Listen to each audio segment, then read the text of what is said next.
Well, folks, welcome to another Friday fishing forecast, and the weekend is upon us, and unfortunately the wind is going to be blowing. On Saturday they're talking 15 to 25 out of the east northeast, which is a horrible direction for most of Tampa Bay, and then on Sunday they're calling east 10 to 20. I don't know what's up with all this wind. I'm seeing a lot of people talk about it on social media, talking about where's this wind coming from. Usually April it starts to die down because they say March is in like a lion, out like a lamb, and April typically the winds start to die down. But I'm not sure. I know we have a strong high pressure that's built on top of us just off our east coast, and you think we've got it bad here. Down in the Keys they're having winds over 40 miles an hour, so it's not all that bad. If you really want to go out and fish, you can go out and get on, inshore fish. I would highly recommend not fishing for a grouper and snapper. It's just going to be too incredibly rough to do that.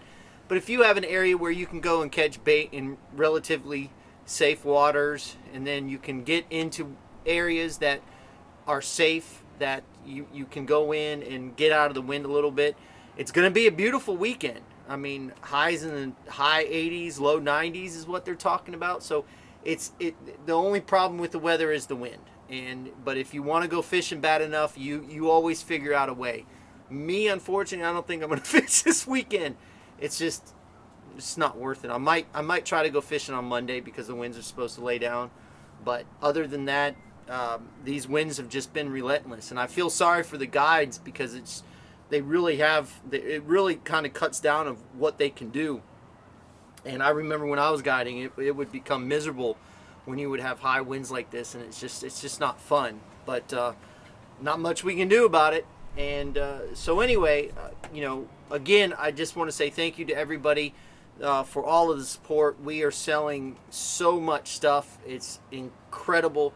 We've got a full-time guy, Jiggy, Rich, and then we have a part-time guy building. All he builds is egg sinkers. That's all he builds is egg sinkers.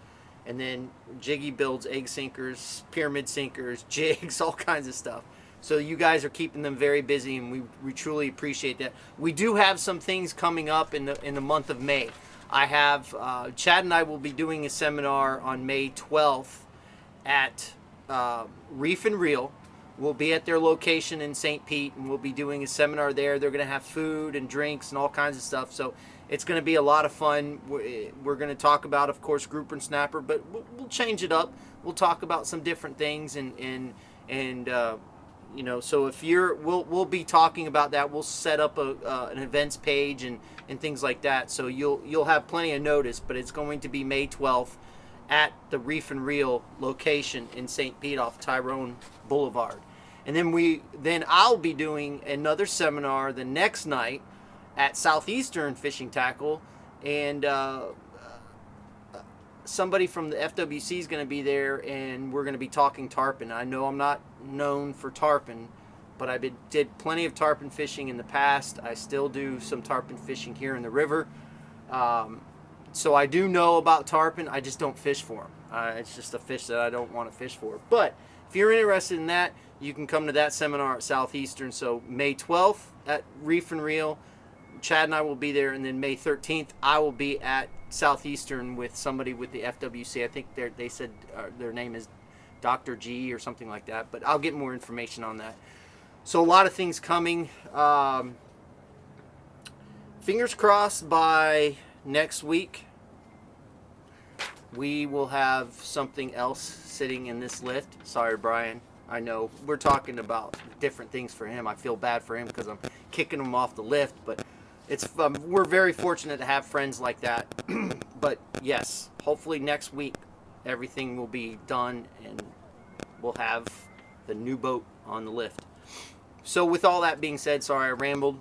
Let's go ahead and get into the tides and salooners and the weather for this weekend.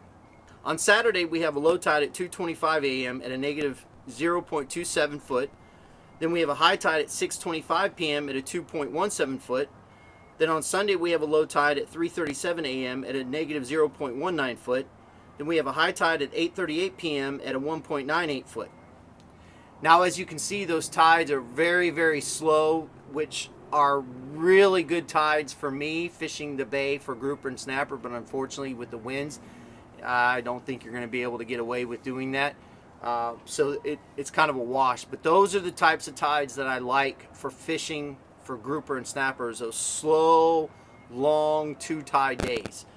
And then we preface that with the major and minor feeding times, because they're so key on those slow moving tide days, is because that's the height of when these fish are going to eat. Now, with the high pressure being over us, I think that's going to affect the bite a little bit, because it's been over us now for a few days, and when it starts constricting their stomach and their air bladder, that gets them off keel a little bit. It's almost like us being dizzy. And so those fish kind of shut down, and I think that high pressure and the consistent east-northeast winds, when you have winds coming out of one direction for a period of time, it really will shut down the bite. So with this high pressure over us, you can see the clear blue skies, that will have an effect on the bite this weekend. So I would really pay attention to the salooners. So let's go ahead and talk about those.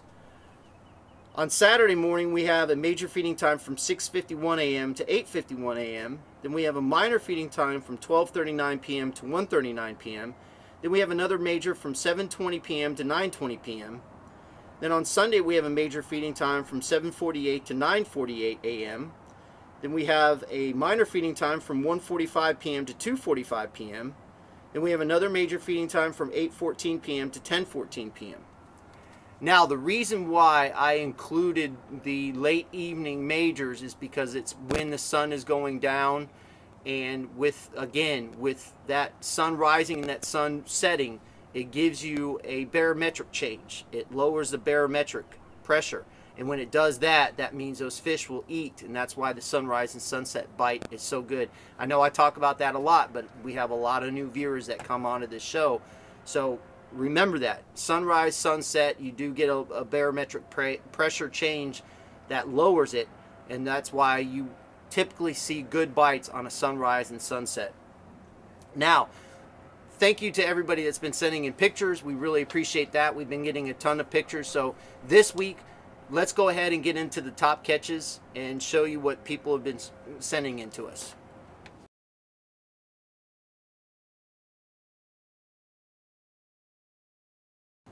Now in this first picture, I had the chance to take Drew from Sunray Marine out, and he caught his personal best laying snapper and his second biggest red grouper on this trip. In this next set of pictures, here's Tim Ortiz with some late season sheepshead off of Horseshoe Beach. They were all caught with pink and white 3/4 ounce huggy jigs, his wife and youngest son's catches. In this last picture, here's Captain Brian Lambert with Fishhawk Charters, who was on a charter, and they caught these beast of American red snapper. One I think was 27, the other one was over 27. I think he said it was closer to 30 inches, and he caught them on our ball jigs. Well, folks, again, thank you very much for all of the support. We couldn't do all this without you, trust me. I wouldn't be doing all this without you. And we're building such a great, I think, community. We do have some things coming up in June that I don't want to quite talk about yet, but it involves a fishing club, and it's going to be here locally, and I'll be involved with it. So we'll have more information when we get closer to that time. So I'll be involved in a fishing club, which I've really never been involved in one before, but I was asked by a particular person, and I was very honored to be even asked. So that will be coming up. So if you get a chance to get out in the water this weekend, be safe out there, be smart, fish more, catch more, and we'll see you on the flip side.